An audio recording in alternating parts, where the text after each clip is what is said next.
Hey guys, so I have so much stuff to talk about when it comes to Battlefield 6. There are so many news just stacking up, and I was making another video comparing Battlefield 6 with Battlefield 2042 in terms of, graphics, design, destruction, weapons, all that kind of stuff. But I just dropped that video in the middle of it because of all the news just stacking up, and I just want you guys to be informed about what's going on right now in the community. So there are so many interesting stuff we're going to talk about. For those who still believe that Battlefield 6 is a fast-paced game right now, we're going to compare it to other Battlefield titles when it comes to movement and sprint speed, and that's going to be a very interesting comparison. We have new temporal data mine, basically showing us some server browser info. We're going to talk about Battlefield 6 pre-orders on Steam, how many people actually pre-ordered that game, and how much it made EA only over Steam when it comes to pre-orders. I'm going to talk about Helicopter's tuning pass. According to David Sirland, he wants to call it a tuning pass, which is coming to Battlefield 6. They're actually gathering data and feedback on air vehicles with keen eyes, so there are going to be changes to dynamics and physics of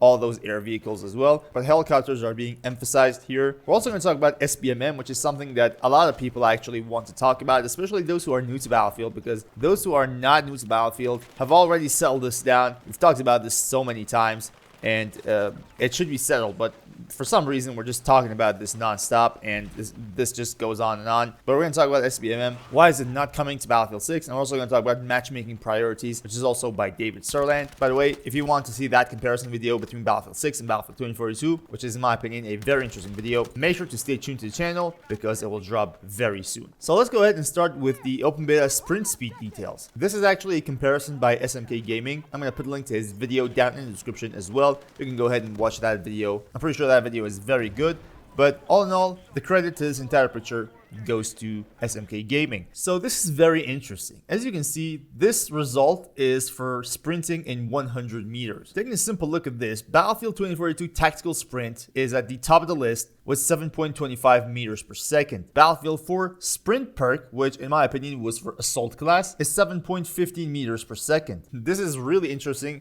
when it comes to those Battlefield 4 and Battlefield 3 veterans, because these speeds are something that I believe they don't really even believe. So the same goes for Battlefield 3. Sprint perk gives you 7.15 meters per second of speed. However, Battlefield 6 with your knife equipped is going to give you 7.12 meters per second. Then we have Battlefield Hardline, which is 6.75. Battlefield 2042, the normal sprint, not the tactical sprint, going to give you 6.5 meters per second. Battlefield 4, without the sprint perk, is going to give you 6.5. Same goes with Battlefield 3. And then we've got Battlefield 1 with 6.04 meters per second. And that's also the case for Battlefield 5. And finally, at the bottom of the list, we have Battlefield 6 without your knife equipped, and you're going to get 5.99 meters per second, which clearly shows that Battlefield 6 is a way slower game when it comes to sprinting and movement speed in particular, even compared to Battlefield 1, Battlefield 3, Battlefield 4, and basically every single modern Battlefield that you can name, okay? That is very interesting. So every single Battlefield game that came out after Battlefield 3, and Battlefield 3 included, will still be faster in some way, shape, or form than Battlefield 6. This is very important to know, okay? So for those of you who believe this game is too fast, we have slide and those kind of stuff, just chill. Here is the exact details. You're just being biased, okay? This game isn't that fast. And again, all the credit goes to SMK Gaming. That is a very interesting comparison right there. Now let's move on to Temporal and let's see what he has to say about a custom search option teased in Battlefield 6 files, which might let you set preferences, for example maps and modes, for matchmaking. And possible use cases are avoiding last played map, focus on small or large maps, and finally specific map or mode combos. You also need a healthy player base in your region to work well. So in regions with lower player counts, in my opinion, this really can help.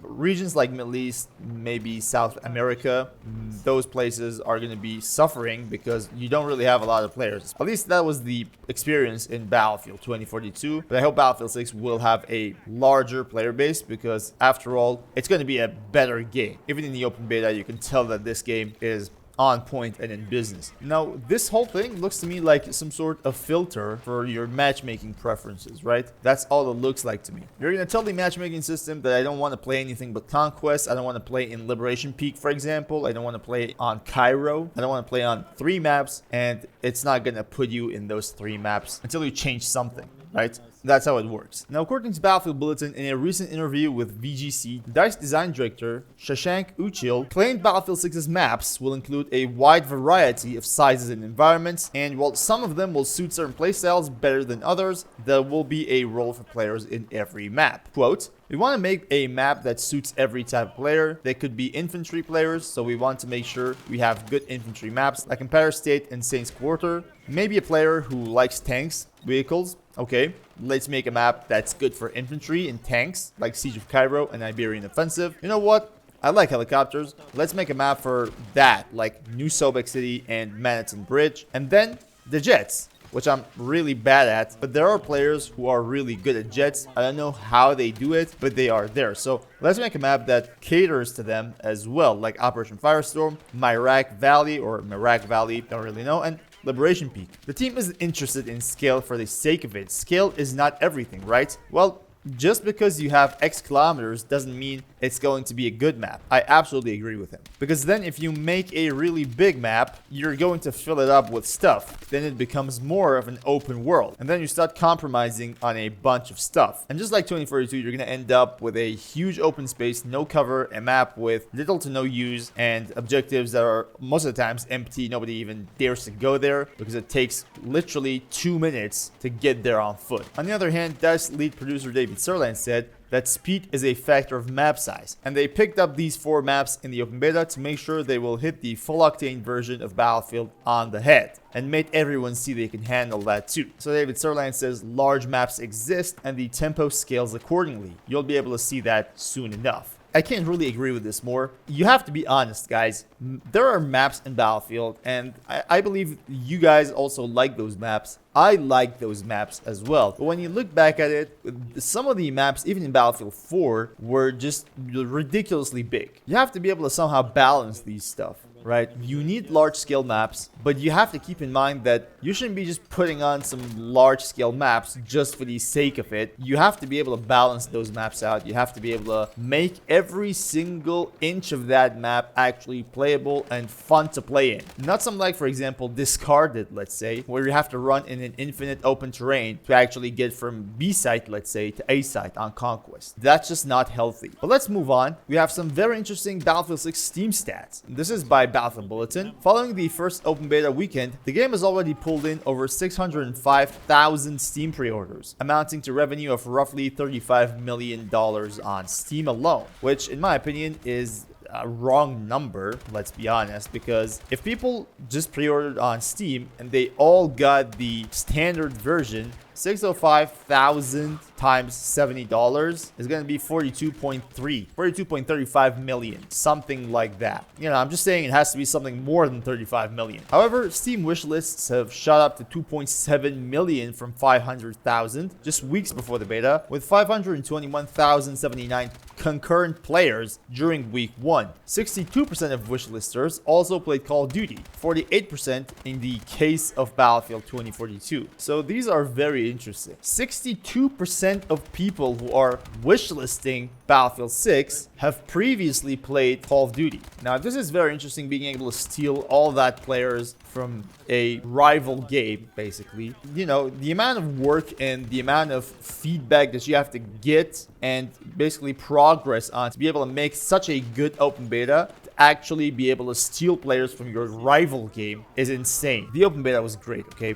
We all know that. However, DICE is working on a large tuning pass on helicopter flight mechanics based on community feedback and their own data/goals from where they were at the beta. It's coming after beta for testing in Battlefield 6. This is also by David Sirland. There is no reverts, but a large pass on helicopter flight is in progress and coming after beta for testing. So people will be able to test it in Battlefield Labs after the open beta actually goes away. I've heard a lot of people actually complaining about air vehicles and their physiques and how they're really chunky and not really controllable, those kind of stuff. Apparently, These guys are working on a large pass-on helicopter flight, which will make its way to the game really soon. And lastly, DICE lead producer David Sirland says Battlefield 6's matchmaking system will prioritize ping and time to game ahead of most things. Your skill level is being taken into consideration, particularly in large modes, but far down from the list. Now, here's what David Sirland himself has to say about this. Clarification: Open Beta used all matchmaking priorities we expect for launch, and they are the same as they have been in previous titles. We prioritize ping and time to game ahead of most things. Skill is a factor, but far down the list, and all of our large modes need a spread of skills to work well. The sandbox needs many different types of skill to function well, and that's also why the matchmaker team balances to make the teams even as part of that process. Now, this is very good for a lead producer understand what Battlefield Sandbox is and how they can actually balance it out. Battlefield is about having multiple people with different skills in the game as a casual game. Okay, you're not going to be putting SBMM there, ruining your matchmaking just in terms of having players with the same amount of skill in the same lobby. That's not going to happen. So shout out to David Sirland. You guys might not know, but he's been there with Battlefield 4. He was one of the producers there. This guy actually knows what he's doing. So having him as the lead producer is actually a privilege. I hope everything about Battlefield 6 turns out to be well and we have a huge comeback with this game.